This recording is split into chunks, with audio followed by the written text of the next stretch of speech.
Good day everyone, my name is Christine Claire Iparhinog. So we are the group 2. So for today's video, we're going to discuss about the workstation facilities and the hospitality industry. So workstation facilities design in the hospitality industry involves creating efficient and comfortable workspace for employees in hotels, restaurants, and other hospitality businesses. And this includes designing functional layouts that maximize productivity, providing ergonomic furniture and equipment, and ensuring a pleasant and inviting atmosphere. And considerations in workstation facilities design for the hospitality industry include the needs of different departments such as front desk, housekeeping, and food and beverages. So BUH stands for back of the house and refers to the areas of the establishment that are not accessible to guests. This includes the kitchen, storage areas, staff offices, and any other areas that where guests do not have access. So ang FOH stands for front of the house and refers to the areas that are visible and accessible sa mga guests. And this includes customer service areas, dining spaces, lobby, reception, and any other public-facing areas. So, ang kalahian aning BUH and FOH is that FOH refers to the front-facing guest-oriented areas of the establishment, while BUH refers to the areas that are not accessible to guests and primarily focus on operations and support functions. So, the book of Marcus Vitruvius, 80 to 15 BCE, a famous ancient Roman architect and theorist, was the basis of the Vitruvian Man penned by Leonardo da Vinci around 1492, which depicts a man's reach. It was not until the 15th century when Adolphe Quetelet and Louis R. Villerme took cognizance of the physical stature of the population as a variable of socio-economic growth. The birth of anthropometry as a science in obtaining a systematic measurement of the human body was developed in 1830 by Alphonse Bertillon. It was originally used as a system of identification of Villon's physical measurement, which includes the size of the head, the reach of the arms, and extent of legs, scars, and other distinguishing marks and features. So the meaning behind the Vitruvian Man is the study of the human form, which is meant to be perfectly proportionate through the application of geometry and mathematics, and its only meaning is to demonstrate the perfect ratios and proportions found in human anatomy. So the term ergonomics was attributed to the Greek words ergon, which means work and labor, and nomos, which is natural laws. So here are the importance of ergonomics in the workplace. First is promote a culture of safety. A healthy and safety-conscious workforce is a valued asset to any company. It creates sustainability in terms of branding the service. So, promoting a culture of safety is essential for building responsible, sustainable, and successful organization. It ensures that employees are valued, risks are managed, and the company reputation is upheld. So, number 2, improves workforce productivity.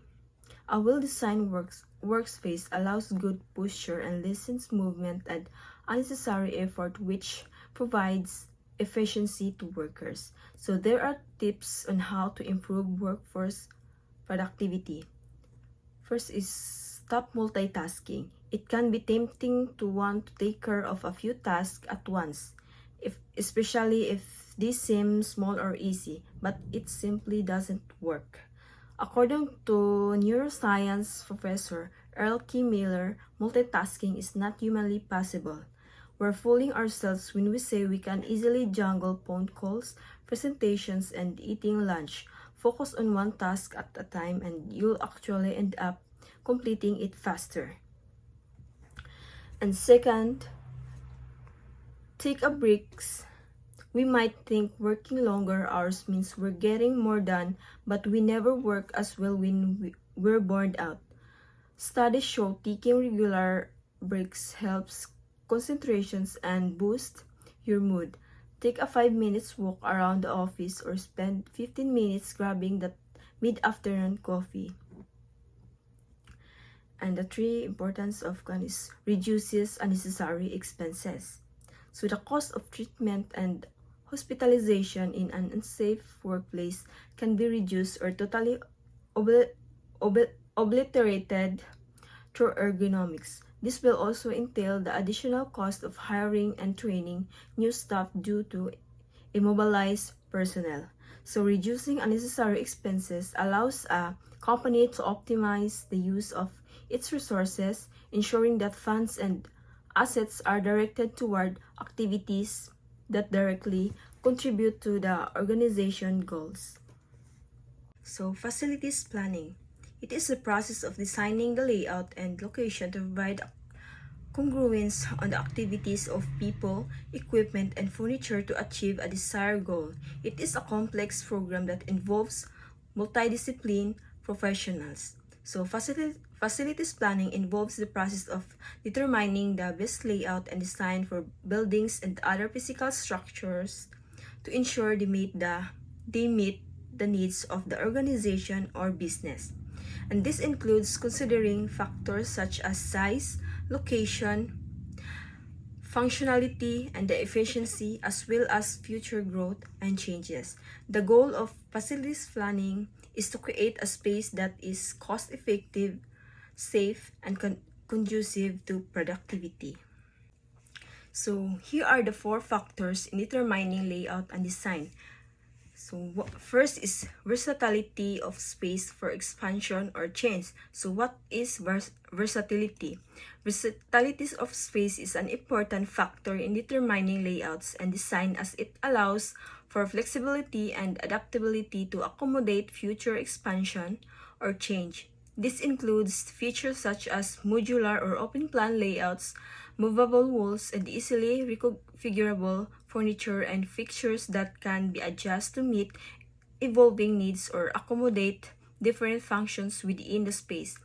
Having a versatile layout enables a space to be easily modified or expanded without the need for extensive renovations or reconstruction. 2 is ease of movement. So ease of movement is a technical indicator used in financial analysis to measure the ease with which price moves in a particular direction. It is calculated by dividing the difference between current closing price and previous closing price by the volume of trading on that day. A high ease of movement value indicates a strong price trends with little resistance, while a low value indicates a weak or choppy price movement. So, safety. So what is safety? Safety is a crucial factor in determining layouts and design, as it involves creating spaces that minimize potential hazard and risk to occupants.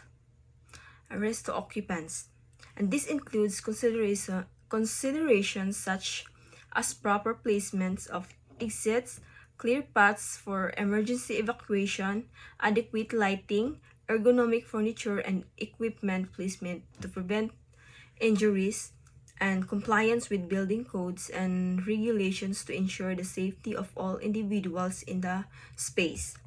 So accommodation. So accommodation is an important factor in determining layouts, as it involves addressing the needs and preferences of the users of a space. Designing layouts that accommodate various requirements such as accessibility, comfort, and functionality can enhance the usability and overall satisfaction of the space. Major sector of the hospitality industry. First is accommodation and lodging. So there are 3 different types of hotel accommodation. First is suites, resorts, and lodging. So suites, they are more spacious than a typical hotel room, and resorts, these are often related to nature and more often than not provide different types of rooms, from adjoining rooms, standalone units, to detach, seclude villas, and lodging, the most basic accommodation that provides a room or space for sleeping.